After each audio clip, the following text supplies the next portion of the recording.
마지막으로 세 번째 유혹은 본문 8절에서 9절 말씀입니다. 마귀가 또 그를 데리고 지극히 높은 산으로 가서 천하만국과 그 영광을 보며 이르되 만일 내게 엎드려 경배하면 이 모든 것을 내게 주리라. 여러분, 세 번째 유혹은 생의 목적을 고난 없이 빨리 달성하려는 것입니다. 예수님의 유혹은 장소가 변해 있습니다. 첫 번째는 광야에서, 평지죠. 두 번째는 성전 꼭대기에서 높아졌습니다. 네, 마지막 세 번째는 지극히 높은 산으로 이어지는 점증적인 구조로 갑니다. 그만큼 세 번째 시험은 단수가 높다라는 것을 말합니다. 여기서 마귀가 제안한 천하만국과 그 영광을 취하는 것은 예수님이 이루시는 하나님의 나라와 연관이 됩니다. 예수는 마귀가 다스리는 이 세상을 빼앗아서 하나님 나라를 세우기 위해서 오신 분입니다. 그런데 그런 예수의 목적과 관련된 이 세상의 나라를 절 한 번 하기만 하면 다 주겠다라고 한 거예요. 기회입니다. 고생 안 하고 얻을 수 있는 기회입니다. 어떤 긴 고난의 여정 없이 한 번에 내 생의 목적을 달성할 수 있는 기회입니다. 그래서 망한 사람들이 이런 사람 많아요. 인생은 한 방이야 하면서 한 방에 딱 몰아놔가지고 망해가지고 감옥에 가는 겁니다.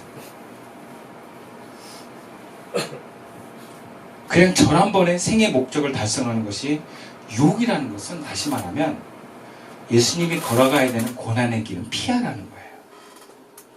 십자가를 피하라는 것입니다.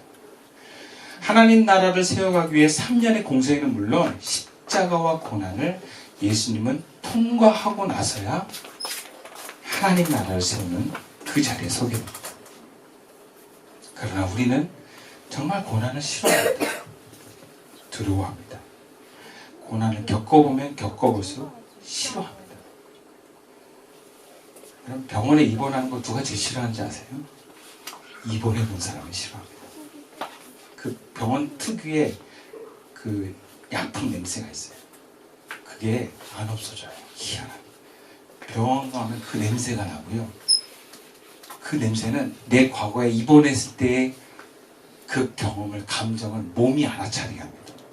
그래서 병원에 입원하거나 수술한 사람들은요, 병원에 가는 건 별로 안 좋아해요. 제가 신방 들어가면 권사님 중에 거기 싫어하는 분들 꼭 있어요.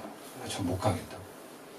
심지어 어떤 자매는 자기 어머니가 병원에서 돌아가셨는데 그 뒤부터 병원에 가면 헛구역질을 해요. 상처가 연결돼 있어가지고. 그러니까 그만큼 고난을 겪어본 사람들은요, 고난을 너무 싫어합니다. 그래서 이 고난은요, 계속 겪어보면 익숙해질만 한데, 여러분, 고난이 참 익숙해지지가 않아요. 늘 고난은 싫습니다. 하나의 축복은 늘 좋은데 십자가는 늘 싫어요. 불편합니다. 제가 정말 은혜를 받고 이 개척교회가 너무 좋은데, 정말 주님이 자 처음부터 다시 그럼 갑자기 머리가 노래져요. 예, 내가 또 할 수 있을까? 그 정도로 고난은 우리가 정말 힘들어요. 그래서 우리가 언제 이 고난을 다시 하냐면 고난을 까먹었을 때. 그래서 애는, 둘째는 언제 나냐? 첫째 낳았을 때 아픈 건 다 까먹고 좋은 것만 기억이 남았을 때 그때 둘째를 낳습니다. 보통 기억을 한 상태에서는 잘 안 나요. 그만큼 우리는 고난이 싫어요. 그래서 물론 어떤 사람이 이런 얘기합니다. 예수님이 내 고난까지 다 짊어지셨는데 뭐하러 우리가 고난을 받느냐, 이런 얘기도 합니다. 심지어 내가 삶에서 고난을 많이 받았던 부모들은요, 자식들은 고난받지 않도록 최대한 노력을 합니다. 여러분, 이게 유혹이에요. 내가 고난받기 싫기 때문에 자식도 고생 안 시키려고 그래요. 여러분, 그럼 하나님의 뜻은요, 고생을 받지 않는 게 아니라 고생을 통과하라는 것입니다. 그래서 고생을 피하는 게 유혹이에요. 고난은 피하고 되도록 빨리 행복한 삶에 이르라는 것이 유혹입니다. 여러분, 이게 굉장히 높은 수준의 유혹이에요. 여기서 많이 떨어져 나갑니다. 행복하려고 예수 믿었는데 행복을 막는 고난을 통과하는 그 순간에 우리는 귀를 닫아버립니다. 왜 고난을 선택하느냐? 미련하다고 얘기를 합니다. 하나님의 자녀 되었고 우리가 아버지가 하나님 아버지인데 왜 우리가 고난받아야 되냐? 이런 논리를 핍니다. 그래서 떡을 먹고 배부르기 위해서 예수님을 따라온 사람들은 여기서 다 떠납니다. 이런 사람은 유혹을 이길 수가 없습니다. 이미 목적이 하나님이 아니라 자신에게 있기 때문입니다. 그래서 유혹입니다. 예수님은 이렇게 유혹하는 마귀에게 이렇게 말씀하십니다. 10절 말씀에 이에 예수께서 말씀하실 때 사탄아 물러가라. 기록되었을 때 주 너의 하나님께 경배하고 다만 그를 섬기라 하였느니라. 여러분 생의 목적은 다만 하나님을 섬기는 데 있습니다. 여러분 생의 목적이 내가 고생 안 하고 행복하게 사는 거라고 생각하는 사람은 유혹에 넘어집니다. 생의 목적이 내가 고생은 했지만 자식이 고난받지 않는 인생을 사는 사람이라면 유혹에 넘어갑니다. 그러나 생의 목적이 고난을 받는다 할지라도 우리 자녀들이 고생한다 할지라도 다만 하나님을 섬기기로 결단한 사람은 유혹에 이겨납니다. 자녀들이 고난을 받아야 된다면 저는 기꺼이 받으라고 얘기할 수 있어요. 왜? 그래야 하나님만을 섬길 수 있기 때문에 그렇습니다. 그럼 우리 인생이 자녀들을 돕고 행복하게 하고 편안하게 하는 쪽으로 가면 안 돼요. 내가 못 이뤘던 행복을 자녀를 통해서 대리만족하려고 하시면 안 됩니다.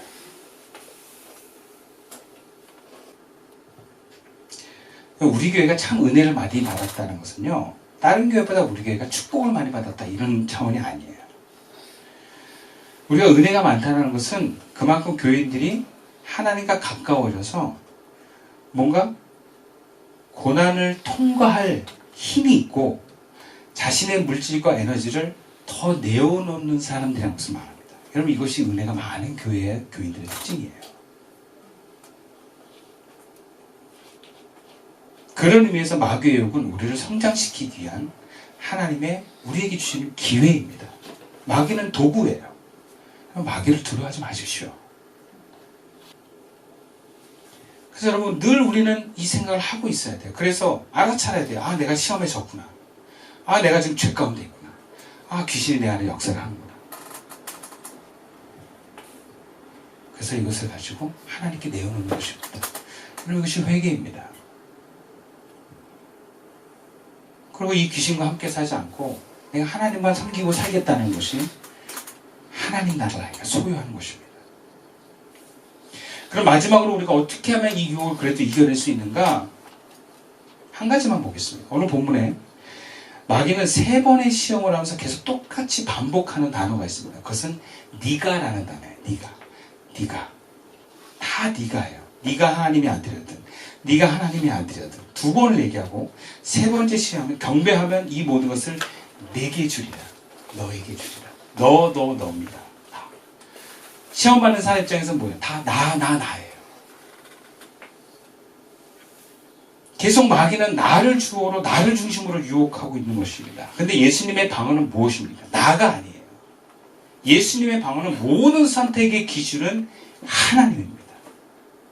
4절 말씀에 하나님의 입으로 나오는 말씀, 7절 말씀에 주 너의 하나님을 시험하지 마라. 10절 말씀에 주 너의 하나님께 경배하라. 마귀는 항상 나를 강조합니다. 그런 면에서 에고와 똑같습니다. 그러나 예수님은 항상 하나님을 이야기합니다. 하나님이 주호입니다. 우리는 시험이 올 때, 감정이 올라올 때 하나님을 떠올리셔야 됩니다. 나를 떠올리는 순간, 내가 살기를 선택하는 순간, 나의 자존심을 지키려고 하는 순간, 내가 두렵지 않으려고 하는 순간 우리는 마귀 유혹에 넘어갑니다.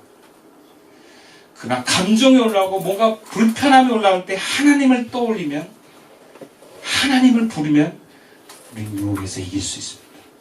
여러분 주님을 부르십시오. 너무 화가 날 때 주님을 부르십시오. 너무 두려울 때 주님을 부르십시오. 어찌할 바를 몰라서 낭망할 때 주님을 부르십시오. 주님이 도와주십니다. 그리고 주님을 부르는 순간 천사들이 우리를 도우실 것입니다. 이것이 우리 삶의 습관처럼 배워주셔야 돼요. 아주 작은 것에부터 큰 것까지 늘 하나님을 생각하십시오. 늘 하나님 생각이 가득 차야 돼요. 천국이 우리에게 임할 것입니다. 말씀 마칠게요. 하나님께서는 우리에게 말씀을 부어주십니다. 우리를 기뻐하세요. 우리를 하나님의 자녀됨의 성장의 자리로 인도하십니다. 그래서 우리에게 온 것은 마귀의 시험입니다.